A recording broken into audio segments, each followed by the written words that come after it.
got so much motherfucking design on right now. Bring it down, bring it back, make it clap. I got 3 old guys, I'm the guap, bitches on my line, and you know. Jadi singkatnya, korban ini dibully dengan kekerasan fisik dan juga ada beberapa indikasi pelecehan seksual yang dilakukan selama kurang lebih 2-3 bulan. Dan itu hampir setiap hari terjadi sebelum korban akhirnya berani untuk melapor ya. Kami akan langsung bahas dari sisi Pancasila, dari sudut pandang Pancasila. Langsung saja kita ke sila pertama, yaitu ketuhanan yang Maha Esa. Ketuhanan yang Maha Esa ini seperti yang kita bisa lihat ya dari silanya, ini mengajarkan nilai dan juga moral yang diajarkan pada agama. Nah, perundungan, apalagi yang pakai kekerasan fisik bahkan sampai pelecehan seksual, itu jelas bertentangan dengan moral dan juga nilai-nilai agama yang diajarkan di Indonesia. Nah, untuk kasus ini sendiri, mungkin solusi yang bisa diterapkan oleh sekolah adalah memberikan program, mengadakan program semacam seminar untuk mengatasi adanya perundungan ini. Tapi mungkin cara menggunakan seminar ini sudah terlalu basi ya, sudah terlalu kuno. Dan saya yakin juga banyak anak-anak yang tidak akan mendengarkan secara penuh kalau mereka ikut seminar semacam ini ya. Jadi mungkin solusi real time yang bisa diberikan adalah memasang CCTV. Di web dijelaskan, di sumber yang kami dapatkan itu dijelaskan kalau CCTV memang sudah dipasang di beberapa titik ya. Cuman itu hanya angle-angle besar saja. Angle-angle utama seperti lobi sekolah, lalu ruangan kepala sekolah dan sebagainya. Jadi hanya ruangan-ruangan yang penting saja. Sudut-sudut sempit di sekolah itu tidak ada sama sekali pengawasan, tidak ada sama sekali CCTV yang ada di sana. Jadi kemungkinan hal-hal tersebut bisa terjadi, apalagi di kamar mandi ya. Bukan, ini kasusnya terjadi di kamar mandi ya.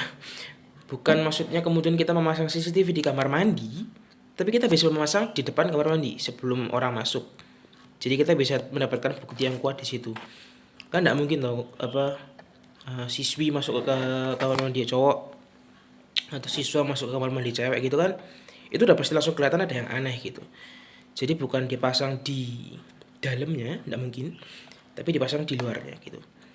Dan untuk sila yang kedua, yaitu kemanusiaan yang adil dan beradab, itu jelas diajarkan bahwa ini mengedepankan tentang nilai adab dan nilai adil dan juga moral yang perlu ditekankan di masyarakat. Perundungan yang terjadi ini jauh dari kata adil dan adab ya. Apalagi di sini konteksnya ini terjadi pemanfaatan kekuasaan untuk melakukan perundungan. Ini tidak ada adabnya sama sekali ya. Adil juga tidak. Jadi mungkin solusi yang bisa diberikan adalah ya lagi-lagi melakukan seminar.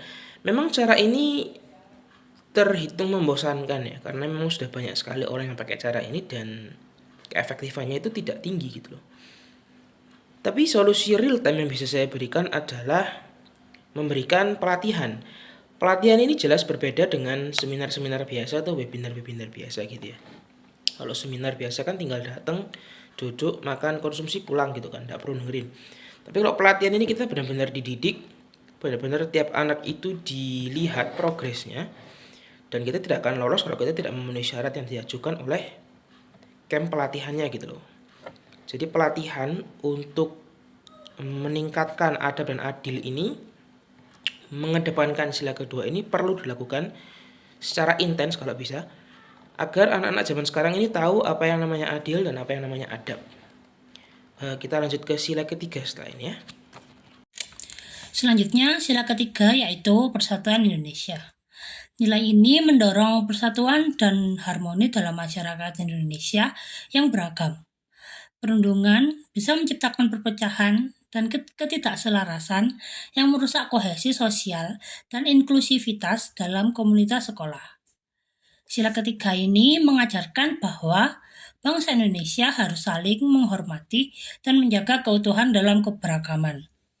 Nah, dalam kasus ini menunjukkan bahwa lemahnya implementasi sila ketiga yang seharusnya mengajarkan bahwa warga negara untuk menghargai keberagaman sebagai bagian dari kekayaan bangsa. Korban yang menjadi perundungan itu biasanya merasa tersisih dan terasingkan. sehingga nilai kebersamaan yang ada dalam sila ketiga menjadi rapuh atau bahkan hilang. Nah, perundungan ini dapat menyebabkan isolasi bagi korban dan menciptakan kelompok-kelompok yang bisa merusak persatuan di dalam sekolah. Mengedepankan persatuan berarti mendorong budaya menerima dan mendukung di mana keberagaman dihargai dan setiap individu merasa memiliki tempat. Sekolah harus membangun rasa kebersamaan di mana setiap siswa merasa sangat nyaman bila berada di sekolah, bukan malah merasa terintimidasi atau tidak nyaman. Nah, kegiatan yang mempromosikan kerjasama, saling menghormati, dan pemahaman lintas latar belakang dan kepribadian dapat membantu menciptakan lingkungan yang lebih inklusif dan menjauhkan perundungan. Oke, sekarang lanjut ke sila keempat. Di sini saya akan menjelaskan tentang sila keempat, yaitu kegiatan yang dipimpin oleh hikmat kebijaksanaan dalam permusyawaratan dan perwakilan. Terkait dengan penanganan kasus perundungan, diperlukan pendekatan musyawarah untuk mencapai penyelesaian yang adil. Dalam hal ini, semua pihak korban, pelaku, orang tua, sekolah, dan pihak berwenangan harus duduk bersama dalam mencari solusi terbaik melalui jalur musyawarah. Nilai-nilai hikmat kebijaksanaan dalam permusyawaratan dapat diterapkan dengan mempertimbangkan kepentingan semua pihak, namun tetap berfokus pada keadilan bagi korban.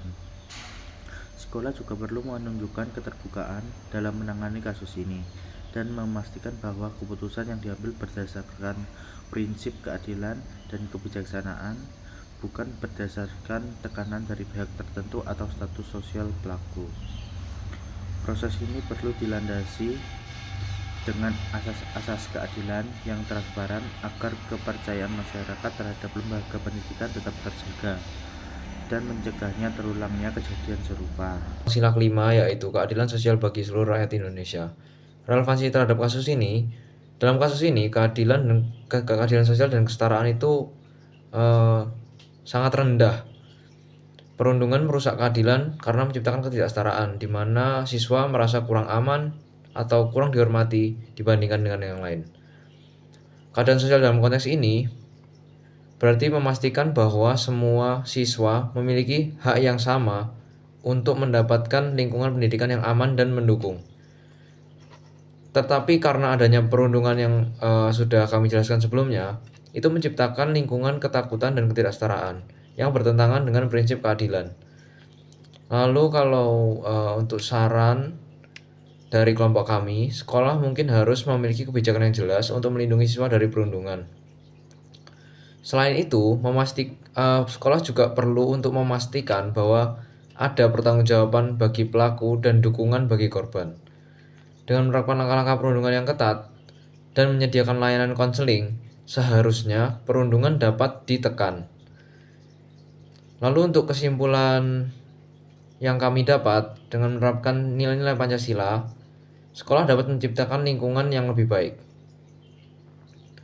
Mungkin saran dari kami ada beberapa, yaitu harus menghormati nilai-nilai agama dan moral, mengedepankan keadilan dan peradaban, mendorong persatuan dan kesatuan, lalu menghargai proses musyawarah, lalu juga memastikan keadilan bagi semua siswa.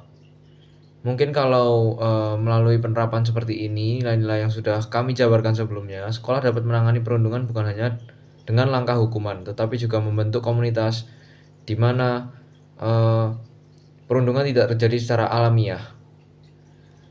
Jadi mungkin seperti itu dari kelompok kami. Terima kasih.